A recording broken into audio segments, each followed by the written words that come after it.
Obviously 35 years ago or so, Ulrich Beck was sat high on the hills in Bavaria, staring down at the Starnberger See, writing this book, which was to become a magnus opus, a bestseller in academic terms. So published originally in Germany in 1986 under the title of Risiko Gesellschaft, excuse me for my pronunciation, any German speakers in the audience, and indeed other speakers. Then published subsequently in Britain in 1992 under the title of Risk Society Towards a New... You're not here?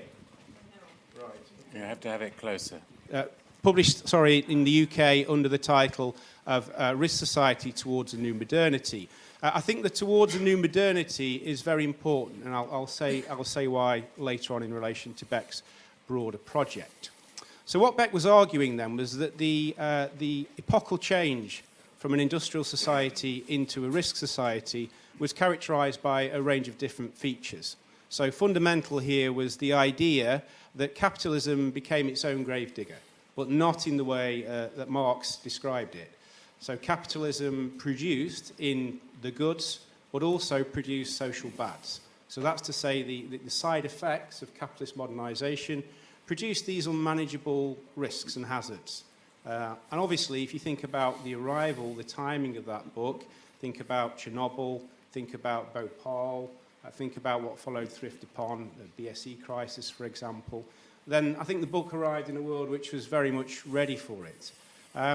Beck's arguing, essentially, that the quality of risk has changed. So the nature of risk is global, so things like terrorism, systemic financial crisis, climate change, are universal risks in Beck's terms. So that's to say there aren't any bystanders anymore. And that impacts upon us as individuals, and it also impacts upon institutions. So expert systems, according to Beck, are challenged by their incapability in managing risks. So in some senses they work, they seem to be working, but they actually fail because their attempts at risk management do not harness the particular set of volatile risks. So obviously lots of different sets of issues with that particular argument. And of course it's been contested. So a band of thinkers have followed through some of Beck's work, have sought to apply it in particular contexts, some of whom are sat on the panel alongside me today. Other thinkers have been very, very critical and dismissed that argument as being overly general. Of course, there are good reasons to be sceptical about that thesis. It arrived at a particular moment, it arrived in a particular country, it arrived in a particular continent. So in many regards, it's an expression of, you might say, white German middle-class angst. It expresses a particular set of fears about the direction of society, about our capability to progress. So there are challenges. I think also we can say that, as in the title of the particular panel here now, we've got to recognise there are multiple modernities. And of course, Beck didn't recognise the existence of those multiple modernities. It was very much a Westocentric argument. It wasn't an argument that accounted for cultural diversity, differences in interpretation, lived experiences and how they're impacted by forms of stratification, and so on and so forth. So I think while there are problems with Beck's thesis, I would argue that there are also some misunderstandings which still linger around his project. So in the initial instance, some of his work, I think, and he would admit this himself, was lost in translation. So the only book that Beck wrote directly in English was his last unfinished piece of work on metamorphosis. So all the other books were translations. Now, one of the problems here, I think, was around the idea of risk, because I think Ulrich actually meant uncertainty when he was talking about risk rather than risk. And I think a number of pieces have argued that. Scott Lash is one of the people that's argued that point quite strongly. So whilst many people talk about manufactured risks, Beck himself was actually talking about manufactured uncertainties. That was the phrase that he used. So I think his attempt was to try and see what was going on, how people were living in a situation of radical indeterminacy. And I think there are parts of that project that we can usefully recover. The second thing, I think, which is important as a caveat, is that Beck's project was a projective social theory. So many people have gone out there and tried to empirically scrutinise Beck's project, try and test it, calibrate it, say, well, the risk is here, it isn't there, we can assess it in these ways and those ways. That's probably quite counter to the narrative approach which Beck was taking.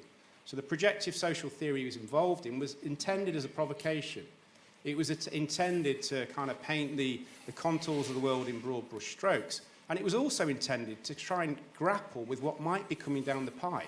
So it's very much a future-orientated social theory. So I think those things are quite important. In relation to the death of risk society, it becoming a kind of unfashionable social theory, I would say there's a risk of throwing the baby out with the bathwater. So whilst the macro-sociological theory is flawed, there are some conceptual elements which I think have utility. And I think my colleagues on the panel will speak to some of those later on in the session. So I think the idea of Nichtwissen, or situations of not knowing, needs greater exploration. So in what kind of context does not knowing occur? How do institutions respond to not knowing? Is it worth us thinking about different typologies of non-knowledge and mapping how institutions and agencies respond to those? So I still think there's work that can be done in that area. I think importantly and relatedly, the concept of organised irresponsibility. So this idea of Beck's that institutions work and fail simultaneously. They can't manage the global risk. They can't manage the volatility. So they have to respond by stage managing, risk assessing, false forms of prevention, which ultimately don't deal with the risks themselves and exacerbate the problem. And I think we can think about different examples of organised irresponsibility in practice. And again, I think that's a concept where we can stretch Beck's work a little further in terms of trying to understand uncertainty. In terms of notions of method, Beck famously talked about social science zombie categories. So very controversial, arguing that social scientists were busy collecting data in time-worn grooves of class, of age, ethnicity, and gender, and we're missing the big picture. We're missing the possibilities that people's experiences were different in the modern age. And I think that's quite important. Whether you agree or disagree with that, I think we probably sometimes don't work or think hard enough about methods. So how are we gathering our data about risk and uncertainty? What methods are we using? How well do those methods engage in particular with younger generations? So I think we have to admit that the forms of communication have changed quite dramatically. So does it make sense for us to engage audiences as social sciences along the lines of focus groups and interviews and questionnaires? How relevant is that, and how good is the quality of data that we're then using to form our assumptions? So they're all things I think which are quite important. In relation to thinking about positionality, and I'll finish on this point because I think this is something around the production knowledge, which again is important. So Becker talks about observational posts, talks about the way in which we situate ourselves in relation to social issues and social problems. And I think that requires thinking about our positionality. It requires us thinking about ontology as well as epistemology.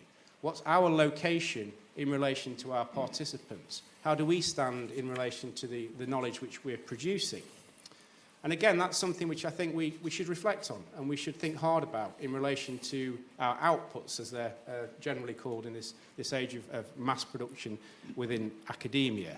So I think that echoes a point that Andy made yesterday, actually. To some extent, how you see vectors what you get. And it also speaks to the point that I think the gentleman there made yesterday around acknowledging epistemic multiple modernities. So acknowledging that uncertainty is not only different in different places, but it's interpreted differently. So in that regard, I want to bring it together with a kind of curious metaphor, which I think speaks to issues around falsifiability. It speaks to issues around power and who it is that gets to speak about risk. And it also speaks to those questions of positionality.